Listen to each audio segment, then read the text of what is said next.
Treneri, didžiulės svarbos rungtynės, bet panašu, kad vyrai įtampą išlaikė tikrai šauniai, ar ne, šiandien? Kai treneris gerai parėkė, tai tada visi suprato, kad čia labai svarbios varžybos. Jeigu rimtai, tai aš niekada dar nesiskundžiau, kad šitoj mūsų komandai trūksta kovingumo.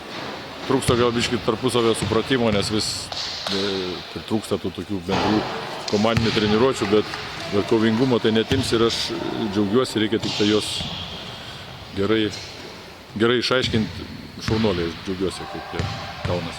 Jūs ateidamas į komandą sakė, kad svarbu yra ir rezultatas, be jokios abejonės, bet ir gražus žaidimas. Šiandien to gražaus žaidimo turbūt buvo tikrai nemažai, jau šiandien turėtų būti patenkintas šiuo atžvilgiu. Tai niekada nesu taip sakęs, tada buvau nuėjęs į Rūbinį ir pasakiau, kad kažkiek jau pajutau ir Sireikos tą kvapą komandai, kuris visą laiką čia skiepija, kad būtų krepšinis gražus, kad būtų tie tokie trumpi, greiti perdavimai, kad mes skirtumėmės kažkuo tais, tai šiandien tikrai per varžybas teko pamatyti gražių epizodų. Baigėsi pirmasis etapas, 3 pergalės, 3 pralaimėjimai. Treneri, kaip vertina tą Juventus debiutą Europos taurės turnyre?